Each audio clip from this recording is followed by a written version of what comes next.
أشهد أن لا إله إلا الله وحده لا شريك له وأشهد أن محمدا عبده ورسوله أما بعد فأعوذ بالله من الشيطان الرجيم بسم الله الرحمن الرحيم الحمد لله رب العالمين الرحمن الرحيم مالك يوم الدين إياك نعبد وإياك نستعين اهدنا الصراط المستقيم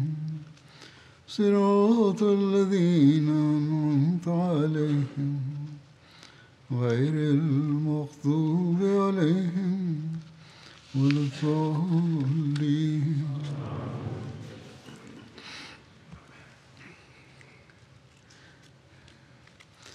hyper யுத்தத்திற்கு பிறகுள்ள சில நிகழ்வுகள் எடுத்துக் கூறப்படுகின்றன. தைமா வாழ் மக்களின் சமரச நிகழ்வும் அவற்றில் ஒன்றாகும்.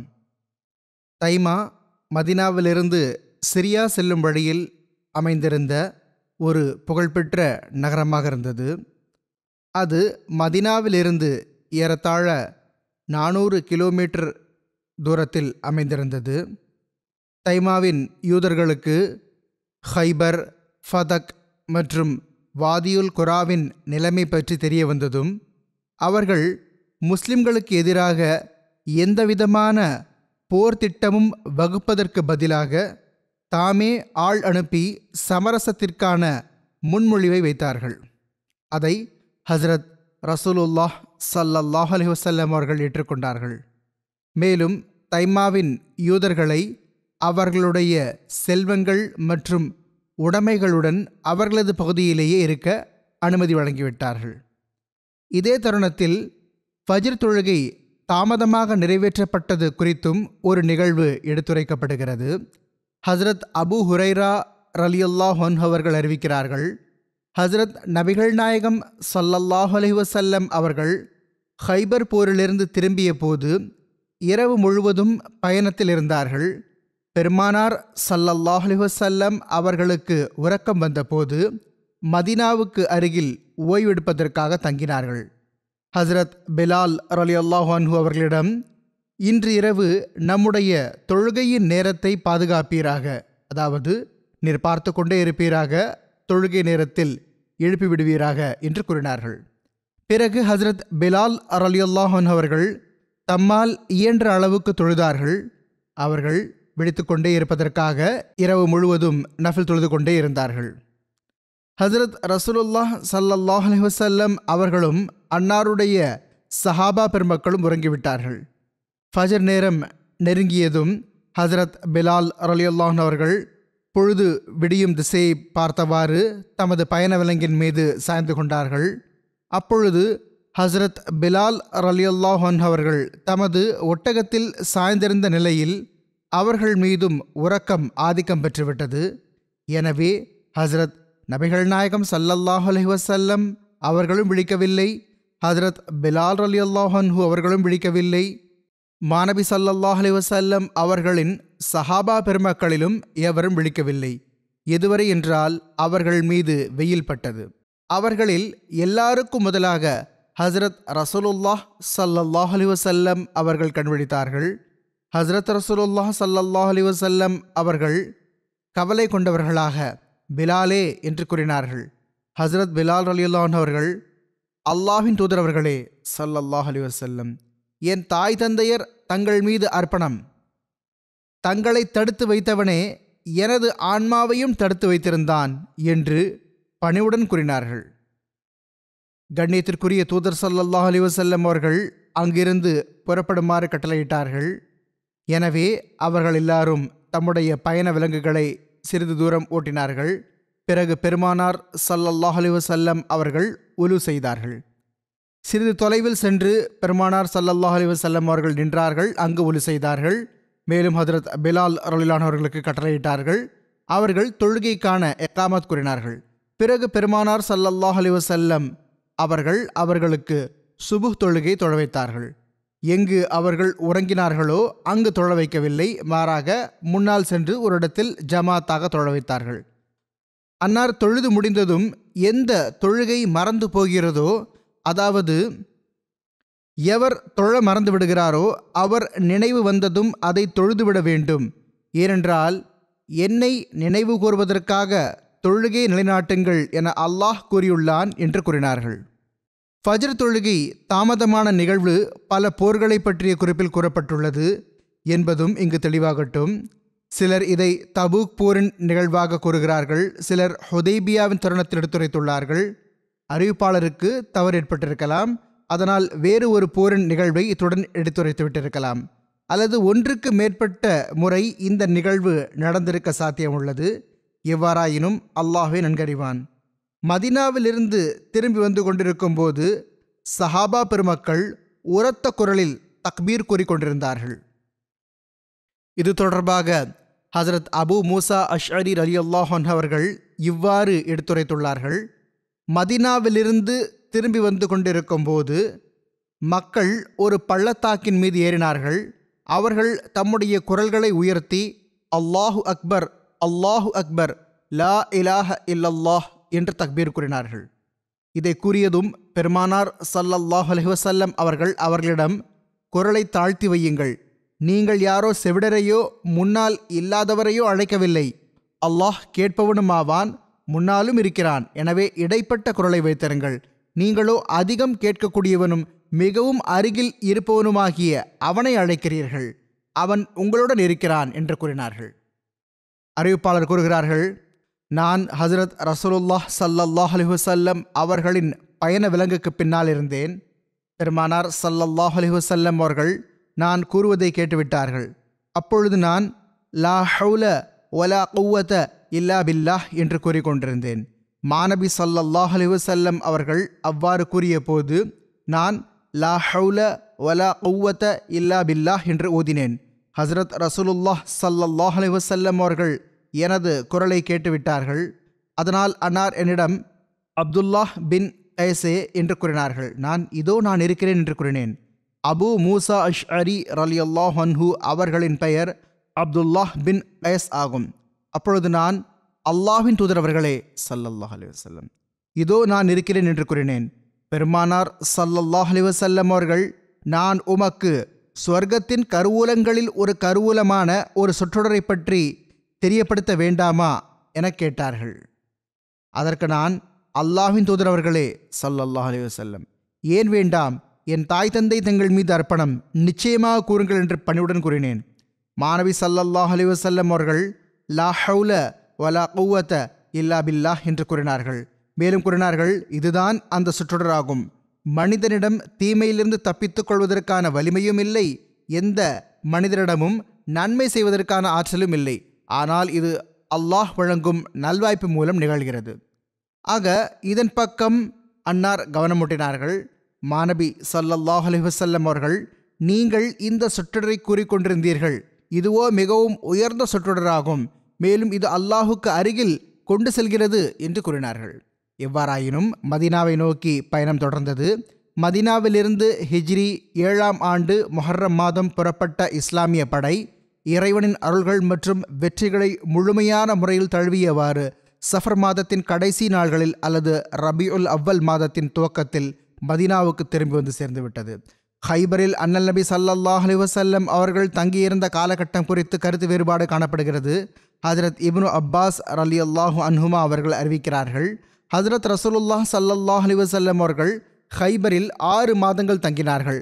அன்னார் இந்த இடைப்பட்ட காலத்தில் 2 தொழுகைகளை சேர்த்து தொழ வைத்து வந்தார்கள். நபி பெருமானார் ஸல்லல்லாஹு அலைஹி வஸல்லம் அவர்கள் அங்கு 40 நாள்கள் வரை இருந்ததாக சில அறிவிப்புகளில் உள்ளது. குறைவாக தங்கியது தொடர்பாகவே அதிகப்படியான அறிவிப்புகள் கிடைக்கின்றன. ஹைபர் வெற்றிக்கு முஸ்லிம்களுக்கு சாதகமாக பல நற்தாக்கங்கள் வெளிப்பட்டன. ஹைபர் வெற்றியின் ஓர் அடிப்படை நற்தாக்கம் இதுவாகும். அரேபியாவில் முதலில் இஸ்லாத்திற்கும் முஸ்லிம்களுக்கும் எதிராக சதித்திட்டம் தீட்டுவதில் மூழ்கியிருந்த அக்கம்பக்கத்து பல கோத்திரங்கள் அச்சமடைந்து விட்டன. சிலவோ சமரசத்திற்கான கையை நீட்டின. சில கட்டுப்படுவதை ஏற்றுக்கொள்வதிலேயே நன்மை இருப்பதை அறிந்தன. இவ்வாறு முஸ்லிம்களின் அரசியல் கண்ணியம் அதிகரித்தது. ஹைபர் வெற்றிக்கு இந்த ஓர் விளைவும் ஏற்பட்டது. அரேபிய தீபகற்பத்தில் யூதர்களின் ஆற்றல் கிட்டத்தட்ட இல்லாமல் ஆகிவிட்டது. மதீனாவின் யூதர்களும் ஹைபரின் யூதர்களும் அரேபியாவின் பகுதியில் ஒரு பெரும் அளவு பொருளாதார மற்றும் இராணுவ ஆற்றலின் ஓர் அடையாளமாக கருதப்பட்டு வந்தார்கள். மேலும் இஸ்லாத்திற்கு எதிராக குறிப்பாக வெறுப்பு மற்றும் பகையில் எந்த அளவுக்கு மிகைத்திருந்தார்கள் என்றால், ஏறக்குறைய எல்லா பெரிய ஆக்கிரமிப்புகளிலும் எதிரிக்கு அவர்களுடைய ஆதரவு கிடைத்து வந்தது. மூன்றாவது அடிப்படை தாக்கம் மதீனாவின் முஸ்லிம்களின் சொந்த வாழ்வாதாரத்தில் மிகவும் நேர்மறையான முறையில் தாக்கம் ஏற்பட்டது. ஹதரத் ஆயிஷா ரலியல்லாஹு அன்ஹா அவர்கள், ஹதரத் அப்துல்லாஹ் பின் உமர் ரலியல்லாஹு அன்ஹுமா அவர்கள் மற்றும் ஏனைய சஹாபா ரலியல்லாஹு அன்ஹும் கூறுகிறார்கள், ஹைபர் வெற்றிக்கு பிறகு எங்களுக்கு வயிறு நிறைய உணவு கிடைத்தது. இதற்கு முன்னரோ வயிறு நிறைய உணவு கூட உண்ண முடியாமல் இருந்தார்கள். ஹைபருக்கு பிறகு முஸ்லிம்களிடம் உணவுப் பொருட்கள் எந்த அளவுக்கு அதிகமாகிவிட்டன என்றால், அப்பொழுது அவர்கள் தம் அன்சாரி சகோதரர்களுக்கு, அவர்கள் தம் முஹாஜிர் சகோதரர்களுக்கு, இவர்கள் ஏழ்மை மற்றும் நெருக்கடியுடன் மக்காவிலிருந்து ஹிஜ்ரத் செய்து இங்கு வந்தபோது அந்த நேரத்தில் கொடுத்த அந்த அனைத்து சொத்துக்களையும் பங்குகளையும் திருப்பி கொடுத்து விட்டார்கள். இது தொடர்பாக ஹஜ்ரத் அனஸ் ரலியல்லாஹு அன்ஹு அவர்களின் மிகவும் சுவாரஸ்யமான ஓர் அறிவிப்பு உள்ளது. அதில் இந்த அனைத்து விளக்கங்களும் வந்துவிடுகின்றன. இவ்வாறு கூறுகிறார்கள், முஹாஜிர்கள் மக்காவிலிருந்து மதினாவுக்கு வந்தபோது அவர்களிடம் எதுவும் இல்லாத நிலையில் இருந்தார்கள். மதீனாவின் அன்சாரிகள் நிலம், பொருள் மற்றும் கால்நடைகளை கொண்டவர்களாக இருந்தார்கள். ஆக அன்சாரிகள் ஒவ்வொரு ஆண்டும் தம்முடைய விளைச்சலின் பாதி பலனை அந்த முஹாஜிர்களுக்கு தரும் வகையில் பிரித்தார்கள். ஹஜ்ரத் அனஸ் ரலியல்லாஹு அன்ஹு அவர்களின் தாயார் கனி தரும் தமது பேரித்தம்பழ மரத்தை ஹுசூர் ஸல்லல்லாஹு அலைஹி வஸல்லம் அவர்களின் மேலான அவையில் சமர்ப்பித்த போது ஹஜ்ரத் ரசூலுல்லாஹ் ஸல்லல்லாஹு அலைஹி வஸல்லம் அவர்கள் அந்த மரத்தை உம்மு ஐமன் ரலியல்லாஹு அன்ஹா அவர்களுக்கு வழங்கிவிட்டார்கள். தாம் வைத்துக் கொள்ளவில்லை, உம்மு ஐமன் ரலியல்லாஹு அன்ஹா அவர்களுக்கு வழங்கிவிட்டார்கள். இப்பொழுது ஹைபரிலிருந்து திரும்பிய பிறகு முஹாஜிர்கள் அன்சாரிகளுக்கு அவர்களுடைய பொருள்களை திருப்பி கொடுத்து விட்டார்கள். ஆக ஹஜ்ரத் ரசூலுல்லாஹ் ஸல்லல்லாஹு அலைஹி வஸல்லம் அவர்கள் ஹஜ்ரத் அனஸ் ரலியல்லாஹு அன்ஹு அவர்களின் தாயாருக்கு பேரித்தம்பழ மரத்தை திருப்பி கொடுத்து விட்டார்கள். ஹஜ்ரத் அனஸ் ரலியல்லாஹு அன்ஹு அவர்கள் கூறுகிறார்கள், நான் உம்மு ஐமன் அவர்களிடம் இந்த மரம் இப்பொழுது எங்களுக்கு திருப்பி கிடைத்துவிட்டது என்று கூறிய போது அவர்கள், நான் இதை ஒருபோதும் திருப்பி தரமாட்டேன், இதை ஹஜ்ரத் நபிகள் நாயகம் ஸல்லல்லாஹு அலைஹி வஸல்லம் அவர்கள் எனக்கு வழங்கினார்கள் என்று கூறினார்கள். அவர்கள் மாநபி ஸல்லல்லாஹு அலைஹி வஸல்லம் அவர்கள் மீதான நேசத்தின் காரணமாக அல்லது அன்னார் வழங்கிய பொருளை திருப்பித் தர விரும்பாததன் காரணமாக, எவ்வாறாயினும் என்ன காரணமாக இருந்திருந்தாலும் அவர்கள், நானோ இதை இப்பொழுது திருப்பி தரமாட்டேன் என்று கூறினார்கள். ஹஜ்ரத் அனஸ் ரலியல்லாஹு அன்ஹு அவர்கள் நபி பெருமானார் ஸல்லல்லாஹு அலைஹி வஸல்லம் அவர்களின் மேலான அவைக்கு சென்று முழு விஷயத்தையும் கூறிய போது ஹஜ்ரத் ரசூலுல்லாஹ் ஸல்லல்லாஹு அலைஹி வஸல்லம் அவர்கள் ஹஜ்ரத் உம்மு ஐமன் ரலியல்லாஹு அன்ஹா அவர்களிடம், நீங்கள் அந்த மரத்தை கொடுத்து விடுங்கள், அதற்கு பதிலாக நான் இத்தனை மரங்களை உங்களுக்கு வழங்கிவிடுவேன் என்று கூறினார்கள். ஆனால் அவர்கள் கேட்கவில்லை. அவர்கள், தாங்கள் இதை துவக்கத்தில் வழங்கினீர்கள், மிகவும் பரக்கத்துக்குரியது, நானோ தரமாட்டேன் என்று கூறினார்கள். இதுவரை என்றால் பெருமானார் ஸல்லல்லாஹு அலைஹி வஸல்லம் அவர்கள் அதற்கு பதிலாக 10 மடங்கு மரங்களை வழங்கினார்கள். அப்பொழுதுதான் அவர்கள் அந்த மரத்தை திருப்பி தந்தார்கள். வரலாற்றில் ஒரு போர் பற்றிய குறிப்பு கிடைக்கிறது. அது ஜாத்துர் ரிகா போர் எனப்படுகிறது. இந்த போர் முஹாரிப் போர், பனு சாலபா போர் மற்றும் பனு அன்மார் போர் என்றும் கூறப்படுகிறது. ஏனென்றால் இந்த கோத்திரங்கள் தரப்பிலிருந்து இந்த போர் நடைபெற்றது. ஜாத்துர் ரிகா போருக்கு ஜாத்துல் அஜீப் போர் என்றும் பெயர் வைக்கப்பட்டுள்ளது. ஏனென்றால் இந்த போரில் வியக்கச் செய்யும் பல நிகழ்வுகள், அதாவது அற்புதங்களும் முன்வந்தன. இந்த போருக்கு ஜாத்துர் ரிகா போர் என்று பெயர் வைக்கப்பட்டதற்கு இந்த ஒரு காரணம் எடுத்துக் கூறப்படுகிறது. அந்த பகுதியில் ஒரு மரம் அல்லது மலை இருந்தது, அதன் பெயர் ஜாத்துர் ரிகா ஆகும். எனவே அந்த போருக்கு ஜாத்துர் ரிகா போர் என்றும் பெயர் வந்துவிட்டது. இன்னொரு பெயர் காரணத்தை ஹஜ்ரத் அபு மூசா அஷ்அரி ரலியல்லாஹு அன்ஹு அவர்கள் இவ்வாறு எடுத்துரைத்துள்ளார்கள். சஹாபா பெருமக்களிடம் பயண விலங்குகள் மிக குறைவாக இருந்தன. இவர்களுமே 6 பேர் இருந்தார்கள். அவர்களிடம் ஒரே ஒரு பயண விலங்கு தான் இருந்தது. அதன் மீது அவர்கள் மாறி மாறி பயணித்து வந்தார்கள். பாறை நிலத்தில், அதாவது கற்கள் நிறைந்த மண்ணில் நடந்ததன் காரணமாக சஹாபா பெருமக்களின் பாதங்கள் காயமடைந்து விட்டன. அவர்கள் கிளிஞ்சல்களை பாதங்களில் சுற்றி கொண்டு நடந்து வந்தார்கள். சுயமே ஹஜ்ரத் அபு மூசா அஷ்அரி ரலியல்லாஹு அன்ஹு அவர்களுக்கும் பாதங்கள் காயமடைந்திருந்தது மட்டுமின்றி நகங்கள் வரை காயமடைந்து விட்டன. நகங்கள் பெயர்ந்து விட்டன. துணிகளின் கிளிஞ்சல்கள் ரிகா எனப்படுகின்றன. எனவே இந்த போருக்கு ஜாத்துர் ரிகா போர், அதாவது கிளிஞ்சல்கள் போர் என்ற பெயர் பிரசித்தி பெற்றுவிட்டது. எவ்வாறாயினும் இவை பல்வேறு பெயர்களாகும். பெரிதோரிடத்தில் இவ்வாறு எழுதப்பட்டுள்ளது: எந்த மண்ணில் இந்த போர் நடந்ததோ அந்த மண்ணுக்கு பல நிறங்கள் இருந்தன. சிலர் இவ்வாறு எழுதியுள்ளார்கள்: அந்த போரில் பல்வேறு நிற குதிரைகள் இருந்தன. சிலர் இவ்வாறு எழுதியுள்ளார்கள்: அந்த போரில் கொடிகளில் கிளிஞ்சல்கள் உருவாக்கப்பட்டன, அல்லது பல்வேறு கிளிஞ்சல்களை சேர்த்து கொடிகள் உருவாக்கப்பட்டன. அது ஜாத்துர் ரிகா என கூறப்பட்டது. சிலர் கூறினார்கள், இந்த பல்வேறு விஷயங்கள் ஒரு சேர இருந்ததன் காரணமாக இது ஜாத்துர் ரிகா என்று கூறப்பட்டது. இந்த போருக்கு அச்சத்தொழுகை போர் என்ற ஒரு பெயரும் உள்ளது. ஏனென்றால் இந்த போரில் அச்சத்தொழுகை நிறைவேற்றப்பட்டது. இந்த போரின் தேதி தொடர்பாக கருத்து வேறுபாடு உள்ளது. வரலாறு மற்றும் வாழ்க்கை வரலாற்று நூல்களுக்கு ஏற்ப ஜாத்துர் ரிகா போர் ஹிஜ்ரி 4ஆம் ஆண்டு அல்லது 5ஆம் ஆண்டு நடைபெற்றது.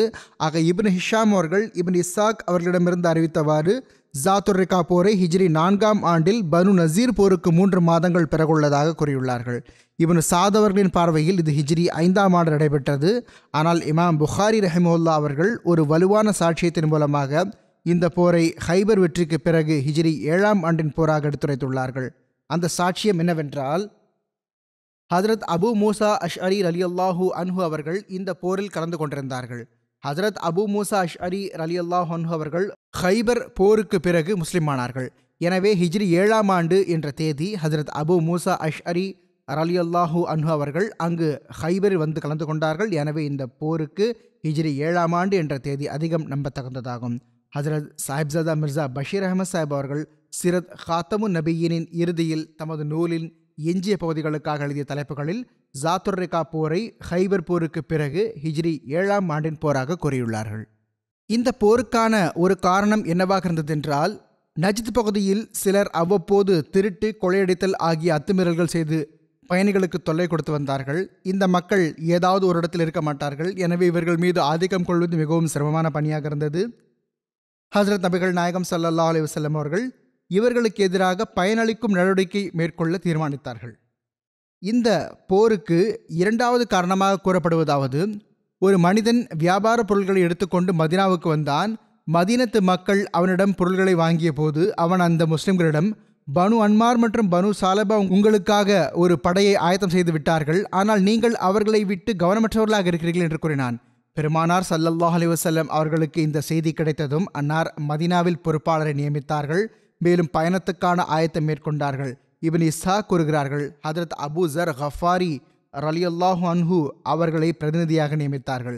இப்னு சாத் மற்றும் இப்னு இஸ்ஹாக் ஆகியோர் கூறுகிறார்கள், ஹஜ்ரத் உஸ்மான் பின் அஃபான் ரலியல்லாஹு அன்ஹு அவர்களை பிரதிநிதியாக நியமித்தார்கள். எவ்வாறாயினும் மாநபி ஸல்லல்லாஹு அலைஹி வஸல்லம் அவர்கள் இந்த பயணத்துக்கு புறப்பட்டார்கள். போரின் நிலைமைகள் மற்றும் நிகழ்வுகள் பற்றி மேற்கொண்டு இவ்வாறு குறிப்பு கிடைக்கிறது. ஹஜ்ரத் ரசூலுல்லாஹ் ஸல்லல்லாஹு அலைஹி வஸல்லம் அவர்கள் மதீனாவில் இருந்து 400 பேருடன் அல்லது சில அறிவிப்புகள் படி 700 அல்லது 800 பேருடன் புறப்பட்டார்கள். ஷுக்ரா எனும் பள்ளத்தாக்கை அடைந்தார்கள். ஷுக்ரா பள்ளத்தாக்கு மதீனாவிலிருந்து 2 நாள் பயண தொலைவில் உள்ளது. அதில் ஒரு நாள் தங்கினார்கள். இங்கும் அங்கும் படைக்குழுக்களை அனுப்பினார்கள். இரவுக்குள் எல்லா படைக்குழுக்களும் திரும்பி வந்தன. அவர்கள் தாம் யாரையும் பார்க்கவில்லை என்றும் காலடி தடங்களையும் அழித்துவிட்டதாகவும் தகவல் கொடுத்தார்கள். இதற்கு பிறகு ஹஜ்ரத் ரசூலுல்லாஹ் ஸல்லல்லாஹு அலைஹி வஸல்லம் அவர்களுடன் புறப்பட்டார்கள். எதுவரை என்றால், நஹல் பகுதி மதீனாவிலிருந்து ஏறத்தாழ 62 மைல் தொலைவில் உள்ளது. இந்த கோத்திரங்களின் தங்குமிடங்கள் வரை சென்றடைந்ததும் அங்கு பெண்களை தவிர யாரையும் காணப்பெறவில்லை. பெண்கள் சிறைப்பிடிக்கப்பட்டார்கள். வரலாற்றாசிரியர்கள் சிலர் பெண்கள் சிறைப்பிடிக்கப்பட்டதை பற்றி கூறவில்லை. யாரும் சிறைப்பிடிக்கப்படவில்லை என்று அவர்கள் கூறினார்கள். அங்கிருந்த காட்டரபிகள் மலை குன்றுகளுக்கு ஓடிச் சென்று விட்டார்கள். அவர்கள் மலை குன்றுகளில் இருந்து முழு காட்சியையும் பார்த்து கொண்டிருந்தார்கள். ஆண்கள் ஓடிச் சென்று விட்டார்கள். பெண்கள் அங்கேயே இருந்து விட்டார்கள். சிலரது பார்வையில் சிறைப்பிடிக்கப்பட்டார்கள். பெண்கள் சிறைப்பிடிக்கப்படவில்லை என்பதே மிகவும் பொதுவான சிந்தனையாகும். ஹஜ்ரத் ஜாபிர் ரலியல்லாஹு அவர்கள் அறிவிக்கிறார்கள், ஹஜ்ரத் நபிகள் நாயகம் ஸல்லல்லாஹு அலைஹி வஸல்லம் அவர்கள் நஹல் பகுதியிலிருந்து ஜாத்துர் ரிகாவுக்கு சென்றார்கள். அங்கு கத்ஃபான் கோத்திரத்தை நேருக்கு நேர் சந்தித்தார்கள். ஆனால் எந்த சண்டையும் நடக்கவில்லை. எனினும் எதிரெதிரே இருந்தவாறு ஒருவர் மற்றவரை தாக்கிவிடுவதற்கான அச்சம் இருந்தது. எதிரி எந்த கணமும் திடீரென்று தாக்குதல் தொடுத்து விடலாம் என்ற ஆபத்து இருந்தது. எதிரி தரப்பிலிருந்து தாக்குதல் தொடுக்கப்படலாம் என்ற ஆபத்து இருந்ததால் அந்த நேரத்தில் தொழுகைக்கான நேரம் வந்ததும் ஹதரத் ரசூலுல்லாஹ் ஸல்லல்லாஹு அலைஹி வஸல்லம் அவர்கள் அச்ச நேர தொழுகை தொழ வைத்தார்கள். அதாவது எப்படிப்பட்ட தொழுகை என்றால், அதில் சிலர், அதாவது பாதி பேர் முதல் ஒரு ரக்காத்தில் பாதி தொழுகை வரை கலந்து கொண்டார்கள். பிறகு பின்னால் விலகிவிட்டார்கள். பிறகு இன்னொரு குழு வந்தது, அது கலந்து கொண்டது. அவர்கள் பெருமானார் ஸல்லல்லாஹு அலைஹி வஸல்லம் அவர்களுடன் தொழுதார்கள். இப்படிப்பட்ட நிலை இருக்கும்போது அச்சத்தின் நிலையில் எதிரி தாக்குதல் தொடுக்காத வண்ணம் எப்படி தொழ வேண்டும் என்று இதை பற்றி திருக்குர்ஆனிலும் சூரா அன்-நிசாவில் கிடைக்கிறது. ஹதரத் ரசூலுல்லாஹ் ஸல்லல்லாஹு அலைஹி வஸல்லம் அவர்கள் லுஹர் தொழுகையை தொழ வைத்ததாக பைஹக்கி அவர்கள் ஹதரத் ஜாபிர் ரலியல்லாஹு அன்ஹு அவர்களிடமிருந்து அறிவித்துள்ளார்கள். இணை வைப்பாளர்கள் முஸ்லிம்கள் மீது தாக்குதல் தொடுக்க நினைத்தார்கள். நீங்கள் அவர்களை விட்டுவிடுங்கள். இதற்கு பிறகு ஒரு தொழுகை இருக்கிறது, அது அவர்களுக்கு தம் மகன்களை விடவும் அதிகம் பிடித்தமானது என கூறினார்கள். ஹஜ்ரத் ஜிப்ரீல் அலைஹிஸ்ஸலாம் அவர்கள் ஹஜ்ரத் ரசூலுல்லாஹ் ஸல்லல்லாஹு அலைஹி வஸல்லம் அவர்களிடம் வந்தார்கள். எதிரியின் சதித்திட்டத்தை பற்றி தெரிவித்தார்கள். ஒரு தொழுகையில் அவர்கள் விட்டுவிட்டார்கள், அடுத்த தொழுகையில் தாக்குதல் தொடுப்போம் என்று அவர்கள் கூறினார்கள். எவ்வாறாயினும் எதிரியின் சதித்திட்டத்தை பற்றிய செய்தியை ஹஜ்ரத் ஜிப்ரீல் அலைஹிஸ்ஸலாம் அவர்கள் பெருமானார் ஸல்லல்லாஹு அலைஹி வஸல்லம் அவர்களுக்கு வழங்கினார்கள். அன்னார் அஸ்ர் வேளையில் ஸலாத்துல் ஹௌஃப், அதாவது அச்சத் தொழுகை தொழ வைத்தார்கள் என்பது சுபுலுல் ஹுதா நூலில் அவர்களின் அறிவிப்பாகும்.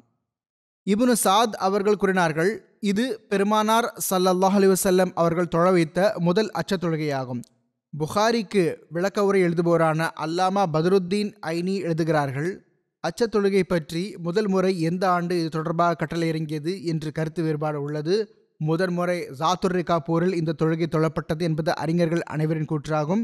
எனினும் எந்த ஆண்டு இந்த கட்டளை இறங்கியது என்பது குறித்து அறிஞர்களிடம் கருத்து வேறுபாடு உள்ளது. ஒருவர் ஹிஜ்ரி 4ஆம் ஆண்டு என்றும், ஒருவர் ஹிஜ்ரி 5ஆம் ஆண்டு என்றும், ஒருவர் ஹிஜ்ரி 6ஆம் ஆண்டு என்றும், ஒருவர் ஹிஜ்ரி 7ஆம் ஆண்டு என்றும் கூறியுள்ளார்கள். ஒரு கூற்றுக்கு ஏற்ப அச்ச நேர தொழுகை பத்ருல் மௌத் போருக்கு முன்பு முதன்முறை நிறைவேற்றப்பட்டது. அது ஹிஜ்ரி 4ஆம் ஆண்டு நடைபெற்றது. இந்த தருணத்தில் ஒருவன் சஹாபா மீது தாக்குதல் தொடுத்த நிகழ்வு பற்றிய குறிப்பும் கிடைக்கிறது. ஹதரத் ரசூலுல்லாஹ் ஸல்லல்லாஹு அலைஹி வஸல்லம் அவர்கள் ஓரிரவு ஓரிடத்தில் தங்கினார்கள். அப்பொழுது வேகமாக காற்று வீசிக் கொண்டிருந்தது. மாநபி ஸல்லல்லாஹு அலைஹி வஸல்லம் அவர்கள் சஹாபா பெருமக்களிடம், இன்று இரவு நமக்காக காவல் காப்பவர் யார் என கேட்டார்கள். இதற்கு ஹதரத் அப்பாத் பின் பிஷர் ரலியல்லாஹு அவர்களும் ஹதரத் அம்மார் பின் யாசர் ரலியல்லாஹு அவர்களும் எழுதி நின்றார்கள். நாங்கள் தங்களுக்காக காவல் காப்போம் என்று கூறினார்கள். இதற்கு பிறகு அவர்கள் இருவரும் பள்ளத்தாக்கின் உச்சியில் அமர்ந்து கொண்டார்கள்.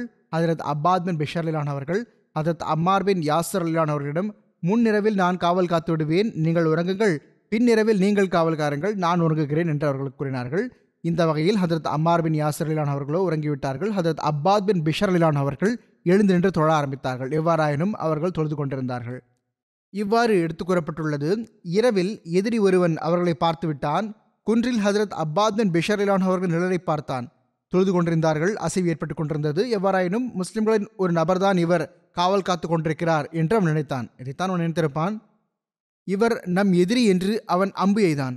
ஹதரத் அப்பாத் பின் பிஷர் ரலியல்லாஹு அன்ஹு அவர்களின் உடலில் அம்பு பட்டது.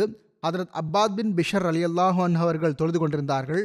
அதில் மூழ்கியிருந்தார்கள். அவர்கள் அம்பை எடுத்து போட்டு விட்டார்கள். தொழுகையை முறிக்கவில்லை, மாறாக தொழுது கொண்டிருந்தார்கள். அம்பை வெளியே எடுத்து போட்டு விட்டார்கள். பிறகு அவன் இரண்டாவது அம்பை எய்தான். அதுவும் அவர்கள் மீது பட்டது. அவர்கள் அதையும் பிடுங்கி எறிந்து விட்டார்கள். பிறகு அவன் மூன்றாவது அம்பை எய்ததும் ஹதரத் அப்பாத் பின் பிஷர் ரலியல்லாஹு அன்ஹு அவர்களுக்கு கணிசமான ரத்தம் வெளியேறியது. அவர்கள் தொழுகையை நிறைவு செய்தார்கள். ஹதரத் அம்மார் பின் யாசிர் ரலியல்லாஹு அன்ஹு அவர்களை எழுப்பினார்கள். அவன் இரண்டாவது நபரை கண்டதும் ஓடிவிட்டான். ஹதரத் அம்மார் பின் யாசிர் ரலியல்லாஹு அவர்கள் ஹதரத் அப்பாத் பின் பிஷர் ரலியல்லாஹு அவர்களை காயமுற்ற நிலையில் பார்த்ததும், ஏன் முதலிலேயே எழுப்பவில்லை என்று கேட்டார்கள். அதற்கு அவர்கள், நான் தொழுகையில் சூரா கஹ்ஃபை ஓதிக் கொண்டிருந்தேன், நான் அதன் திலாவத்தை இடைநிறுத்த மனம் விரும்பவில்லை என்று கூறினார்கள். இது அந்த மக்களிடம் அல்லாஹுடன் ஒரு வினோதமான தொடர்பு இருந்தது, களப்பற்ற தன்மை இருந்தது, நன்றி உணர்வு இருந்தது, இபாதத்துக்கான ஆர்வம் இருந்தது. காயத்தை பற்றி எந்த கவலையும் படவில்லை. சில அறிவிப்புகளில் அம்பு ஹதரத் அம்மார் பின் யாசர் ரலியல்லாஹு அன்ஹு அவர்கள் மீது பட்டதாகவும் கூறப்பட்டுள்ளது. எவ்வாறாயினும் 15 நாள் கொண்ட இந்த போர் திட்டத்திற்கு பிறகு ஹதரத் ரசூலுல்லாஹ் ஸல்லல்லாஹு அலைஹி வஸல்லம் அவர்கள் மதீனா பக்கம் திரும்பிச் செல்ல புறப்பட்டார்கள். ஹுசூர் ஸல்லல்லாஹு அலைஹி வஸல்லம் அவர்கள் மதீனத்து மக்களுக்கு முஸ்லிம்களின் நலன் பற்றிய நற்செய்தி வழங்கும் பொருட்டு ஹதரத் ஜஆல் பின் சுராக்கா ரலியல்லாஹு அன்ஹு அவர்களை மதீனாவை நோக்கி அனுப்பி வைத்தார்கள். ஹதரத் ஜாபிர் ரலியல்லாஹு அவர்கள் அறிவிக்கிறார்கள், ஹதரத் ரசூலுல்லாஹ் ஸல்லல்லாஹு அலைஹி வஸல்லம் அவர்கள் மதினாவிலிருந்து 3 மைல் தொலைவில் இருக்கும் சிரார் என்னும் இடத்தில் இறங்கிய போது ஒட்டகத்தை அறுக்குமாறு ஆணையிட்டார்கள். அங்கு நாள் முழுவதும் தங்கினார்கள். முஸ்லிம்களும் பெருமானார் ஸல்லல்லாஹு அலைஹி வஸல்லம் அவர்களுடன் இருந்தார்கள். ஹதரத் ரசூலுல்லாஹ் ஸல்லல்லாஹு அலைஹி வஸல்லம் அவர்கள் மாலை வேளை அடைந்த போது, அதாவது மாலை நேரம் ஆன போது மதீனாவில் நுழைந்தார்கள். நாங்களும் அன்னாருடன் இருந்தோம். இந்த போரில் சில அற்புதங்களும் வெளிப்பட்டன. இது அற்புதங்களின் போர் என்றும் அழைக்கப்படுகிறது என முன்னரும் கூறப்பட்டது. ஒன்றோ எதிரி ஹதரத் ரசூலுல்லாஹ் ஸல்லல்லாஹு அலைஹி வஸல்லம் அவர்கள் மீது வாள் ஏந்திய பிரசித்தி பெற்ற நிகழ்வாகும். ஹதரத் ஜாபிர் பின் அப்துல்லா ரலியல்லாஹு அன்ஹு அவர்கள் அறிவித்தார்கள், அவர்கள் பெருமானார் ஸல்லல்லாஹு அலைஹி வஸல்லம் அவர்களுடன் ஒரு போருக்காக நஜ்த் பகுதியை நோக்கி சென்றார்கள். மிகவும் முட்கள் நிறைந்த ஒரு பள்ளத்தாக்கில் மக்கள் மதிய வேளையை அடைந்தார்கள். ஹதரத் நபிகள் நாயகம் ஸல்லல்லாஹு அலைஹி வஸல்லம் அவர்கள் அங்கு முகாமிட்டார்கள். அப்பொழுது மதியமாகிவிட்டிருந்தது. மக்களும் மரங்களின் நிழல்களை தேடியவாறு இங்கும் அங்கும் தங்க ஆரம்பித்தார்கள். மாநபி ஸல்லல்லாஹு அலைஹி வஸல்லம் அவர்கள் கருவேல மரத்தின் கீழ் தங்கினார்கள். ஹுசூர் ஸல்லல்லாஹு அலைஹி வஸல்லம் அவர்கள் தமது வாளை தொங்கவிட்டு விட்டார்கள். ஹதரத் ஜாபிர் ரலியல்லாஹு அன்ஹு அவர்கள் இவ்வாறு கூறி வந்தார்கள், நாங்கள் சிறிது நேரம் உறங்கினோம். பிறகு இறை தூதர் ஸல்லல்லாஹு அலைஹி வஸல்லம் அவர்கள் எங்களை அழைப்பதை பார்த்தோம். நாங்கள் அன்னாரிடம் வந்தபோது அன்னாரிடம் காட்டரபி ஒருவர் அமர்ந்திருப்பதை கண்டோம். ஹதரத் ரசூலுல்லாஹ் ஸல்லல்லாஹு அலைஹி வஸல்லம் அவர்கள், இவர் எனது வாளை எடுத்துக்கொண்டார். அப்பொழுது நான் உறங்கிக் கொண்டிருந்தேன். நான் விழித்தபோது இதை அவர் கையில் ஏந்தியிருந்தார்.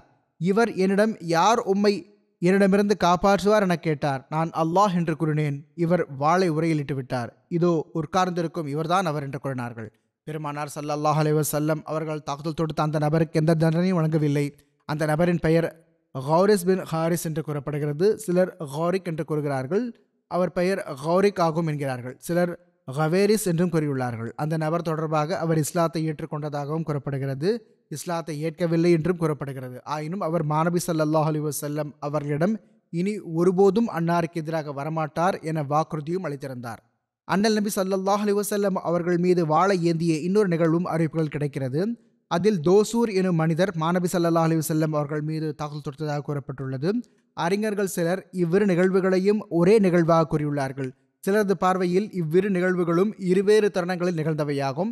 தோசூர் தாக்குதல் தொடுத்த நிகழ்வு ஹிஜ்ரி 3ஆம் ஆண்டு ஜி அமர் போர் அல்லது பனி கத்வான் போரிலிருந்து திரும்பி வரும்போது ஏற்பட்டது. அது இவ்வாறாகும்.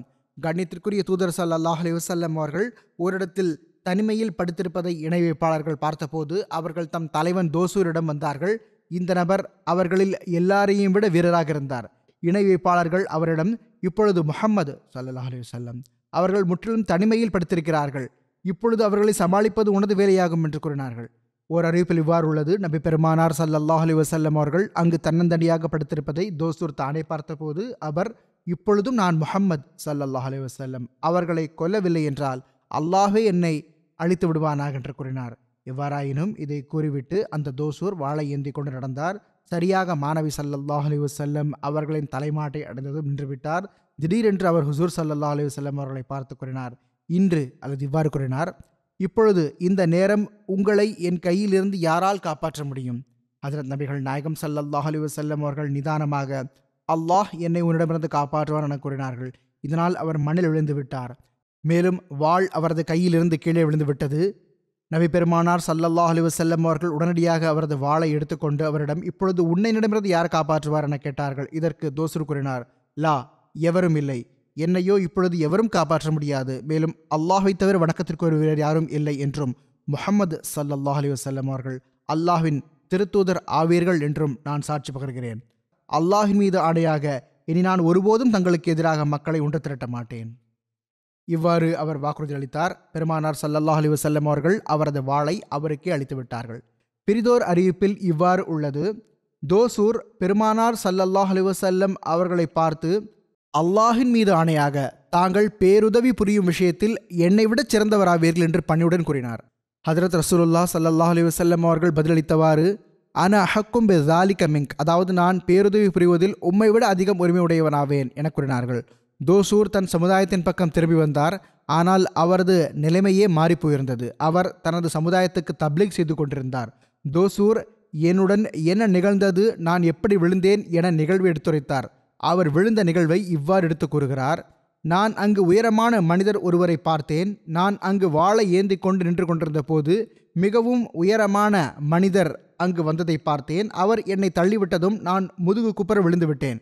அப்பொழுது இவர் மனிதர் ஒன்றும் இல்லை, இவரோ யாரோ வானவர் ஆவார் என நான் அறிந்து கொண்டேன். எனவே நான் அந்த கணமே அல்லாஹை தவிர வணக்கத்திற்குரியவர் வேறு எவரும் இல்லை என்றும் முஹம்மது ஸல்லல்லாஹு அலைஹி வஸல்லம் அவர்கள் அல்லாஹின் திருத்தூதர் ஆவார்கள் என்றும் சாட்சி பகிர்ந்து விட்டேன். அவர் அல்லாஹின் மீதானையாக நான் அவர்களுக்கு எதிராக ஒருபோதும் எந்த அசைவும் மேற்கொள்ள மாட்டேன் என்று கூறினார். இதற்கு பிறகு அவர் தனது சமுதாயத்திற்கு இஸ்லாத்தின் அழைப்பு விடுக்க துவங்கினார். ஆக இவ்வாறும் ஒரு இடத்தில் நிகழ்வு எழுதப்பட்டுள்ளது. அங்கேயே ஒரு பறவையின் நிகழ்வும் நடந்தது. ஹஜ்ரத் ஜாபிர் ரலியல்லாஹு அன்ஹு அவர்கள் அறிவிக்கிறார்கள், நாங்கள் பெருமானார் ஸல்லல்லாஹு அலைஹி வஸல்லம் அவர்களுடன் இருந்தோம். சஹாபாவில் ஒருவர் பறவை கொஞ்சம் எடுத்து வந்தார். நபி பெருமானார் ஸல்லல்லாஹு அலைஹி வஸல்லம் அவர்கள் அவர் பக்கம் பார்த்து கொண்டிருந்தார்கள்.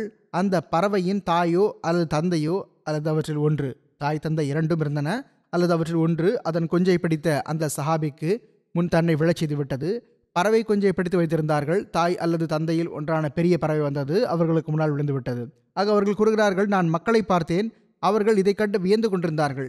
இது என்ன, பறவை தானாகவே வந்து அமர்ந்து விட்டது என மிகவும் வியப்படைந்து கொண்டிருந்தார்கள். அப்பொழுது மாநபி ஸல்லல்லாஹு அலைஹி வஸல்லம் அவர்கள் கூறினார்கள், நீங்கள் இந்த பறவை ஏன் தனது உயிரை முன்வைக்கிறது என்று இதை கண்டு வியப்படைகிறீர்கள்?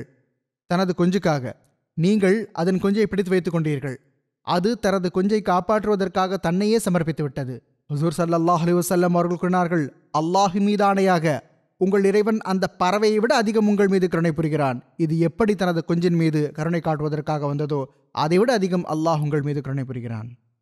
அற்புதங்களில் ஒன்றாக பித்து பிடித்த பிள்ளையின் நிகழ்வு எடுத்துரைக்கப்பட்டுள்ளது. ஹஜ்ரத் ஜாபிர் ரலியல்லாஹு அன்ஹு அவர்கள் அறிவிக்கிறார்கள், நாங்கள் ஹஜ்ரத் ரசூலுல்லாஹ் ஸல்லல்லாஹு அலைஹி வஸல்லம் அவர்களுடன் ஜாத்துர் ரிகா போருக்காக புறப்பட்டோம். வழியில் காட்டெருமை பெண் ஒருத்தி தன் மகனுடன் வந்தாள். அவள் இவ்வாறு கூறினாள், அல்லாஹ்வின் தூதரவர்களே ஸல்லல்லாஹு அலைஹி வஸல்லம், இவன் என் மகனாவான், இவன் மீது ஷைத்தான் மேலோங்கி விட்டான், அதாவது அவனுக்கு பைத்தியம் பிடித்து விடுகிறது, பித்த நிலை ஏற்பட்டு விடுகிறது. மாரபி ஸல்லல்லாஹு அலைஹி வஸல்லம் அவர்கள் அவனது வாயை திறந்து அதில் அருளுக்குரிய உமிழ்நீரை வைத்தார்கள். மேலும் அல்லாஹ்வின் எதிரியே விலகிச் சென்று விடு என கூறினார்கள். ஹுசூர் ஸல்லல்லாஹு அலைஹி வஸல்லம் அவர்கள் இவ்வாறு துஆ செய்தார்கள், நான் அல்லாஹ்வின் தூதராவேன். இதே சொற்களை 3 முறை கூறினார்கள். பிறகு இந்த பிள்ளையை எடுத்துச் செல், இவனுக்கு இதற்கு பிறகு இந்த வேதனை ஒருபோதும் ஏற்படாது என்று கூறினார்கள். 3 முட்டைகளில் பரக்கத் ஏற்பட்ட நிகழ்வு ஒன்று கூறப்பட்டுள்ளது. அவை நெருப்பு கோழியின் முட்டைகளாகும். ஹஜ்ரத் ஜாபிர் ரலியல்லாஹு அன்ஹு அவர்கள் அறிவிக்கிறார்கள், ஜாத்துர் ரிகா போரில் உர்வா பின் ஜயித் ஹாரிசி 3 முட்டைகளை கொண்டு வந்தார்கள். அவை நெருப்பு கோழி முட்டையிடும் இடத்தில் கிடந்தன. நபி ஸல்லல்லாஹு அலைஹி வஸல்லம் அவர்கள், ஜாபிரே இவற்றை எடுத்துக்கொள்வீராக, இந்த முட்டைகளை சமைத்து விடுவீராக என்று கூறினார்கள். நான் அவற்றை சமைத்தேன், அவற்றை ஒரு கிண்ணத்தில் கொண்டு வந்தேன். பிறகு நான் ரொட்டியை தேடினேன், ஆனால் கிடைக்கவில்லை. ஹஸரத் ரசூலுல்லாஹ் ஸல்லல்லாஹு அலைஹி வஸல்லம் அவர்களும் சஹாபாவும் ரொட்டி இல்லாமல் அவற்றை உண்ண துவங்கினார்கள். இதுவரை என்றால் அவர்கள் வயிறு நிறைய சாப்பிட்டு விட்டார்கள். வயிறு நிறைந்து விட்டது. துவக்கத்தில் இருந்தது போன்றே முட்டைகள் அப்படியே இருந்தன. பிறகு சஹாபா பெருமக்கள் ரிஸ்வானுல்லாஹி அலைஹிம் அஜ்மஈன் பலர் அதிலிருந்து உண்டார்கள். பிறகு நாங்கள் முன்னோக்கி பயணமாகிவிட்டோம். இந்த தருணத்தில் ஓர் ஒட்டகத்தின் கதையை பற்றிய குறிப்பும் கிடைக்கிறது. அது தன் எஜமானனை பற்றி முறையிட்டது. ஹதரத் ஜாபிர் ரலியல்லாஹு அன்ஹு அவர்கள் அறிவிக்கிறார்கள், நாங்கள் ஜாத்துர் ரிகா போரிலிருந்து திரும்பி வந்தோம். எதுவரை என்றால் நாங்கள் ஹர்ரா என்னும் இடத்தை அடைந்ததும் ஓர் ஒட்டகம் வேகமாக வந்தது. அது உரும துவங்கிவிட்டது. எனவே கண்ணியத்திற்குரிய தூதர் ஸல்லல்லாஹு அலைஹி வஸல்லம் அவர்கள், இந்த ஒட்டகம் என்ன சொன்னது என்று உங்களுக்கு தெரியுமா? இந்த ஒட்டகம் தன் எஜமானனுக்கு எதிராக என்னிடம் முறையிடுகிறது. இதன் எஜமானன் பல ஆண்டுகளாக இதனிடம் தனது வேலையை வாங்குகிறான். இப்பொழுது அவன் இதை அறுக்க நினைக்கிறான். ஜாபிரே, இதன் எஜமானிடம் செல்வீராக, அவனை என்னிடம் அழைத்து வருவீராக என்று கூறினார்கள். ஹஜ்ரத் ஜாபிர் ரலியல்லாஹு அன்ஹு அவர்கள் கூறுகிறார்கள், நான் எஜமானன் யார் என்று எனக்கு அவனை அடையாளம் தெரியாது என்று பணிவுடன் கூறினேன். ஹுசூர் ஸல்லல்லாஹு அலைஹி வஸல்லம் அவர்கள், ஒட்டகம் அந்த எஜமானன் பக்கம் உமக்கு வழிகாட்டும், இந்த ஒட்டகத்தை விட்டு விடுவீராக, இது எஜமானன் இருக்கும் அங்கேயே கொண்டு போய் சேர்க்கும் என்று கூறினார்கள். ஆக அந்த ஒட்டகம் அவர்களை அழைத்து சென்று விட்டது. எதுவரை என்றால் அதன் எஜமானன் வரை கொண்டு சேர்த்து விட்டது.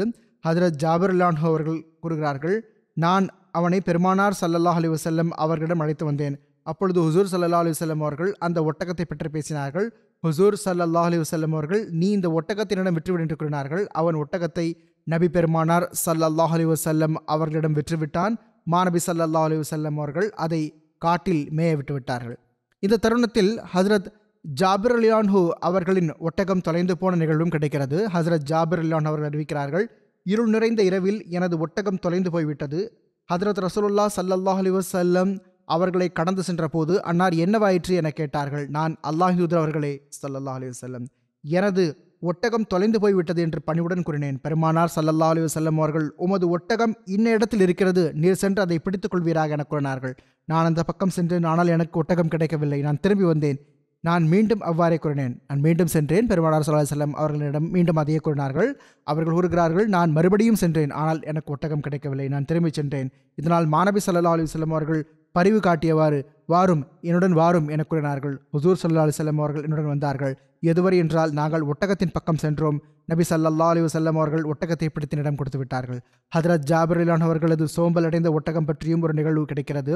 இந்த போர் தொடர்பாகவே ஹதரத் ஜாபிர் பின் அப்துல்லா ரலியல்லாஹு அன்ஹு அவர்கள் இவ்வாறு அறிவித்தார்கள்.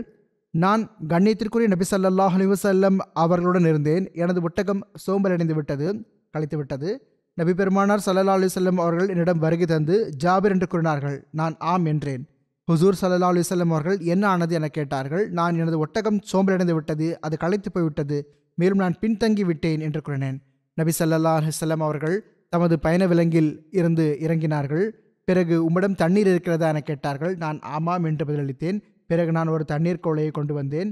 மாநபி ஸல்லல்லாஹு அலைஹி வஸல்லம் அவர்கள் அதில் ஊதினார்கள். மேலும் அந்த ஒட்டகத்தின் தலை மற்றும் இடுப்பின் மீது தெளித்து விட்டார்கள். அதன் முதுகின் மீதும் தெளித்து விட்டார்கள். பிறகு எனக்கு ஓர் அசாவை கொடுங்கள், அதாவது ஒரு தடியை கொடுங்கள் என கூறினார்கள். நான் எனது தடியை கொடுத்தேன். அல்லது இவ்வாறு கூறினார்கள், நான் மரத்திலிருந்து குச்சியை வெட்டி அன்னாருக்கு கொடுத்தேன். எவ்வாறாயினும் அன்னார் அதை வைத்து அந்த ஒட்டகத்தின் மீது சிறிது தட்டினார்கள். மேலும் தமது தடியால் அதை இழுக்க துவங்கினார்கள். பிறகு இதில் அமர்ந்து கொள்வீராக என்று கூறினார்கள். நான் அமர்ந்து கொண்டேன். அந்த ஒட்டகத்தின் மீது ஏறிக்கொண்டேன். நான் ஒட்டகத்தை பார்த்தேன். அது எவ்வளவு வேகமாகிவிட்டது என்றால், இப்பொழுது நான் அதை மாநபி ஸல்லல்லாஹு அலைஹி வஸல்லம் அவர்களை விட்டு முன்னால் செல்வதிலிருந்து தடுக்க ஆரம்பித்தேன். அவர்கள் அறிவிக்கிறார்கள், நான் ஹுசூர் ஸல்லல்லாஹு அலைஹி வஸல்லம் அவர்களுடனேயே நடக்க துவங்கியதும் ஹுசூர் ஸல்லல்லாஹு அலைஹி வஸல்லம் அவர்கள் என்னுடன் உரையாடத் துவங்கினார்கள். மேலும் நீர் திருமணம் செய்து விட்டீரா என கேட்டார்கள். அதற்கு நான் ஆமாம் என்று பணிவுடன் கூறினேன். பெருமானார் ஸல்லல்லாஹு அலைஹி வஸல்லம் அவர்கள், கன்னி பெண்ணையா அல்லது விதவை பெண்ணையா என கேட்டார்கள். நான் விதவை பெண்ணை என கூறினேன். அதற்கு ஹுசூர் ஸல்லல்லாஹு அலைஹி வஸல்லம் அவர்கள், இளமையான கன்னி பெண்ணை ஏன் திருமணம் செய்து கொள்ளவில்லை? நீர் இளைஞராவீர், நீர் அவளுடன் விளையாடியிருக்கலாம், அவள் உம்முடன் விளையாடியிருப்பாளே என கேட்டார்கள். அதற்கு நான், எனக்கு சகோதரிகள் இருக்கிறார்கள் என்று பணிவுடன் கூறினேன். ஹஜ்ரத் ஜாபிர் ரலியல்லாஹு அன்ஹு அவர்களின் தந்தையார் உஹது போரில் ஷஹீதாகி விட்டிருந்தார்கள். அவர்களுக்கு 7 மகள்கள் இருந்தார்கள். அவர்கள் ஹஜ்ரத் ஜாபிர் ரலியல்லாஹு அன்ஹு அவர்களின் சகோதரிகள் ஆவார்கள். ஹஜ்ரத் ஜாபிர் ரலியல்லாஹு அன்ஹு அவர்கள் கூறுகிறார்கள், எனக்கு சகோதரிகள் இருக்கிறார்கள். எனவே அவர்களுக்கு ஆறுதலாக இருந்து அவர்களுக்கு தலைவாரி பின்னி அவர்களை வளர்க்கும் ஒரு பெண்ணை திருமணம் செய்து கொள்ளலாம் என நினைத்தேன் என்று நான் கூறினேன். பிறகு ஹுசூர் ஸல்லல்லாஹு அலைஹி வஸல்லம் அவர்கள், இப்பொழுது நீர் வீட்டை அடைய போகிறீர், சென்றடையும் போது அறிவுடைமையுடன் கவனத்துடன் செயல்படுவீராக என்று கூறினார்கள். இந்த அறிவுரையை கூறினார்கள். பிறகு பெருமானார் ஸல்லல்லாஹு அலைஹி வஸல்லம் அவர்கள், நீர் உமது இந்த ஒட்டகத்தை விற்கிறீரா என கேட்டார்கள். நான் ஆமாம் என்று கூறினேன். எனவே பெருமானார் ஸல்லல்லாஹு அலைஹி வஸல்லம் அவர்கள் அதை என்னிடமிருந்து ஓர் ஓகியா வெள்ளிக்கு வாங்கி கொண்டார்கள். பிறகு நபி பெருமானார் ஸல்லல்லாஹு அலைஹி வஸல்லம் அவர்கள் எனக்கு முன்பாக மதினாவை அடைந்தார்கள். நான் அடுத்த நாள் காலையில் சென்றடைந்தேன். நாங்கள் பள்ளிவாசலுக்கு வந்தபோது நான் ஹுசூர் ஸல்லல்லாஹு அலைஹி வஸல்லம் அவர்களை பள்ளியின் கதவருகே காணப்பெற்றேன். ஹுசூர் ஸல்லல்லாஹு அலைஹி வஸல்லம் அவர்கள், இப்பொழுதுதான் வந்து சேர்ந்தீரா என கேட்டார்கள். நான் ஆமாம் என்றேன். அன்னார், உமது ஒட்டகத்தை விட்டுவிட்டு பள்ளிக்கு சென்று 2 ரக்காத் தொழுவீராக என கூறினார்கள். எனவே நான் உள்ளே சென்றேன், தொழுதேன். பிறகு ஹுசூர் ஸல்லல்லாஹு அலைஹி வஸல்லம் அவர்கள் ஹஜ்ரத் பிலால் ரலியல்லாஹு அன்ஹு அவர்களிடம் அவருக்கு ஓர் ஓகியா வெள்ளியை கொடுத்து விடுவீராக என கூறினார்கள்.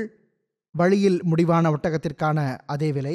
ஹஜ்ரத் பிலால் ரலியல்லாஹு அன்ஹு அவர்கள் எனக்கு நிறுத்து கொடுத்து விட்டார்கள். சற்று கூடுதலாகவும் கொடுத்தார்கள். பிறகு நான் திரும்பி சென்ற போது மாநபி ஸல்லல்லாஹு அலைஹி வஸல்லம் அவர்கள் ஜாபிரை என்னிடம் அழைத்து வாருங்கள் என கூறினார்கள். ஹஜ்ரத் ஜாபிர் அவர்கள் கூறுகிறார்கள், நான் எனது உள்ளத்தில் கண்ணியத்திற்குரிய நபி பெருமானார் ஸல்லல்லாஹு அலைஹி வஸல்லம் அவர்கள் எனது ஒட்டகத்தை திருப்பி தந்து விடுவார்கள் என்று கூறினேன். மேலும் எனக்கு அந்த திருப்பி தருதலை விட வேறு எந்த விஷயமும் பிடித்தமற்றதாக இருக்கவில்லை. பெருமானார் ஸல்லல்லாஹு அலைஹி வஸல்லம் அவர்கள், உமது ஒட்டகத்தையும் எடுத்துக்கொள்வீராக, அதற்கான தொகையையும் இடம் வைத்துக் கொள்வீராக என்று கூறினார்கள். அதாவது ஹஜ்ரத் ஜாபிர் அவர்கள் எதிர்பார்த்ததற்கு மாற்றமாக நிகழ்ந்தது. அவர்கள் ஒட்டகத்தை திருப்பி கொடுத்து விட்டு தொகையை திருப்பிக் கொடுக்க வேண்டி வராது என்று கருதினார்கள். ஆனால் ஹஜ்ரத் நபிகள் நாயகம் ஸல்லல்லாஹு அலைஹி வஸல்லம் அவர்கள், தொகையையும் வைத்துக் கொள்ளுங்கள், ஒட்டகத்தையும் வைத்துக் கொள்ளுங்கள் என்று கூறினார்கள். மாநபி ஸல்லல்லாஹு அலைஹி வஸல்லம் அவர்கள் ஒட்டகத்துக்கான தொகையை திரும்ப பெறவில்லை. அற்புதங்களில் சிறிதளவு தண்ணீர் மிகவும் அதிகமான நிகழ்வு பற்றிய ஒரு குறிப்பு உள்ளது. ஹஜ்ரத் ஜாபிர் ரலியல்லாஹு அன்ஹு அவர்கள் அறிவிக்கிறார்கள், அதே போரின் போது ஒருமுறை ஹஜ்ரத் ரசூலுல்லாஹ் ஸல்லல்லாஹு அலைஹி வஸல்லம் அவர்கள், ஜாபிரே ஒலுவுக்காக அறிவித்து விடுவீராக என கூறினார்கள். நான், கேளுங்கள், ஒலு செய்யுங்கள், ஒலு ஒலு என்று கூறினேன்.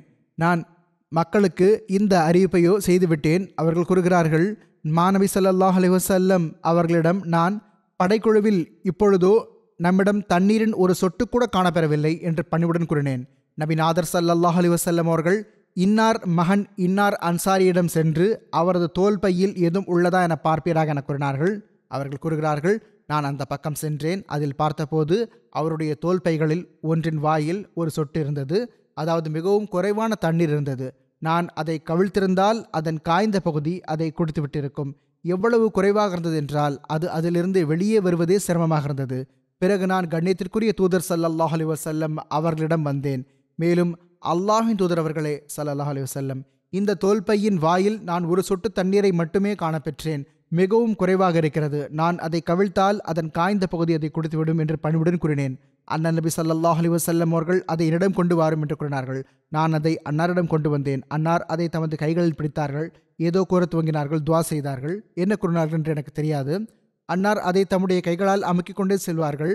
பிறகு அன்னார் அதை என்னிடம் கொடுத்தார்கள். மேலும் ஜாபிரே, ஒரு பெரிய டப்பை வரவழைப்பீராக என்று கூறினார்கள். எனவே நான் அதை டப்பை கொண்டு வந்து மாநபி ஸல்லல்லாஹு அலைஹி வஸல்லம் அவர்களுக்கு முன்னால் வைத்து விட்டேன். ஹதரத் ரசூலுல்லாஹ் ஸல்லல்லாஹு அலைஹி வஸல்லம் அவர்கள் டப்பில் இப்படி கையை உயர்த்தினார்கள். டப்பில் இவ்வாறு கையை உயர்த்தினார்கள், இப்படி பரப்பினார்கள். தம்முடைய விரல்களை விரித்தார்கள். அதாவது டப்பில் இப்படி கையை பரப்பிவிட்டார்கள். பிறகு தம்முடைய கைகளை டப்பின் கீழ்ப்பகுதி வரை வைத்து விட்டார்கள். முதலில் அனைத்தையும் பரப்பினார்கள். பிறகு தமது கையை கீழே அடிவரை கொண்டு சென்றார்கள். மேலும் ஜாபிரே, இதோ எனது கை மீது கவிழ்த்து விடுவீராக, பிஸ்மில்லாஹ் கூறுவீராக, எவ்வளவு சொட்டு தண்ணீர் இருக்கிறதோ அதை எனது கையில் கவிழ்த்து கொண்டே செல்வீராக என்று கூறினார்கள். நான் அதை அன்னாரது கையில் கவிழ்த்தேன். பிஸ்மில்லாஹ் கூறி நான் தண்ணீரை பார்த்தேன். அன்னாரது விரல்களுக்கு நடுவில் தண்ணீர் நீரூற்று போன்று பாய்ந்தோட துவங்கியது. எதுவரை என்றால் அது நிறைந்துவிட்டது. மாநபி ஸல்லல்லாஹு அலைஹி வஸல்லம் அவர்கள், ஜாபிரே, தண்ணீர் தேவையுடையவர்கள் ஒவ்வொருவரையும் அழைப்பீராக என்று கூறினார்கள். அவர்கள் கூறுகிறார்கள், மக்கள் வந்தார்கள். அவர்கள் நீர் அருந்தினார்கள். எதுவரை என்றால் அவர்கள் வயிறு நிறைய அருந்திவிட்டார்கள். அவர்கள் கூறுகிறார்கள், தேவையுடையவர்கள் வேறு யாராவது மீதம் இருக்கிறார்களா என்று நான் கேட்டேன். பிறகு பெருமானார் ஸல்லல்லாஹு அலைஹி வஸல்லம் அவர்கள் அதிலிருந்து தமது கையை வெளியெடுத்தார்கள். மேலும் அந்த டப் நிறைந்திருந்தது. கண்ணியத்திற்குரிய மாநபி ஸல்லல்லாஹு அலைஹி வஸல்லம் அவர்களின் இதே போன்ற அற்புதங்கள் தொடர்பாக ஹதரத் அக்தஸ் மசீஹி மவ்ஊத் அலைஹிஸ்ஸலாத்து வஸ்ஸலாம் அவர்கள் கூறுகிறார்கள், லிகா, அதாவது இறை சந்திப்பு எனும் இந்த தரத்தில் சில வேளை மனிதன் மூலமாக எவ்வாறான விஷயங்கள் வெளிப்படுகின்றனவென்றால் அவை மனித ஆற்றல்களுக்கு அப்பாற்பட்டவையாக தென்படுகின்றன. இறை ஆற்றலின் பண்பை தமக்குள் கொண்டிருக்கின்றன. எடுத்துக்காட்டாக, நம் தலைவரும் எஜமானருமான ஹதரத் ஹாத்தமுல் அம்பியா ஸல்லல்லாஹு அலைஹி வஸல்லம் அவர்கள் பத்ர் யுத்தத்தில் ஒரு உள்ளங்கை நிறைய கூழாங்கற்களை காஃபிர்கள் மீது எறிந்தார்கள். அந்த உள்ளங்கை கல்லை எந்த ஒரு துஆவின் மூலமாக அல்ல, மாறாக சுயம் தமது ஆன்மீக ஆற்றலால் செலுத்தினார்கள். ஆனால் அந்த உள்ளங்கை கல் இறை ஆற்றலை காட்டியது. மேலும் எதிரியின் படை மீது அதற்கான தாக்கம் எந்த அளவு வழக்கத்திற்கு அப்பாற்பட்டதாக வெளிப்பட்டதென்றால் அவர்களில் தம் கண்களில் அதன் தாக்கம் சென்றடையாத எவரும் இருக்கவில்லை. அவர்கள் அனைவரும் குருடர்களைப் போன்று ஆகிவிட்டனர். எத்தகைய பீதியும் கவலையும் அவர்களிடம் உருவாகிவிட்டதென்றால் நிலை கொழுந்தவர்களைப் போன்று ஓடத் துவங்கிவிட்டார்கள். இந்த அற்புதத்தின் பக்கமே மேன்மை பொருந்திய அல்லாஹ் இந்த வசனத்தில் சுட்டிக்காட்டியுள்ளான்.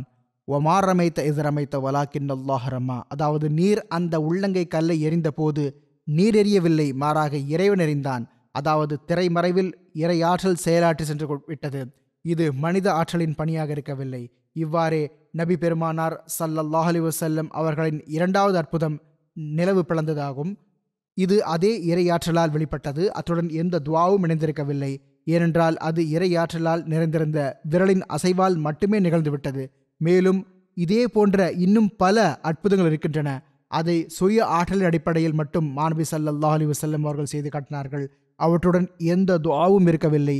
பலமுறை ஒரு குவளையில் மட்டும் இருந்த குறைவான அந்த தண்ணீரில் தம் விரல்களை நுழைத்து எந்த அளவு அதிகமாக்கிவிட்டார்கள் என்றால் முழு படையும் ஒட்டகங்களும் குதிரைகளும் அந்த தண்ணீரை அருந்தின. பிறகும் அந்த தண்ணீர் தனது கொள்ளளவில் அப்படியே இருந்தது.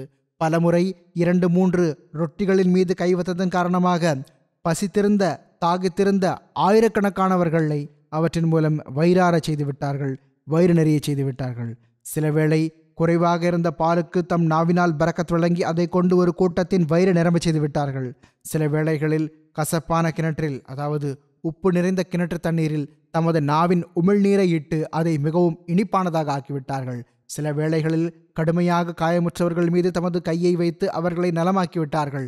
சில வேளைகளில் போரின் ஏதோ பேரதிர்ச்சியினால் வெளியே வந்திருந்த கண் விழிகளை தமது கையின் பரக்கத்தால் மீண்டும் சரி செய்து விட்டார்கள். இவ்வாறு இன்னும் பல செயல்களை தமது சுய ஆற்றலின் மூலமாக செய்திருக்கிறார்கள். அவற்றுடன் மறைந்திருந்த இறை ஆற்றல் இணைந்திருந்தது. اللهم صل على محمد وآل محمد وبارك وسلم إنك حميد مجيد.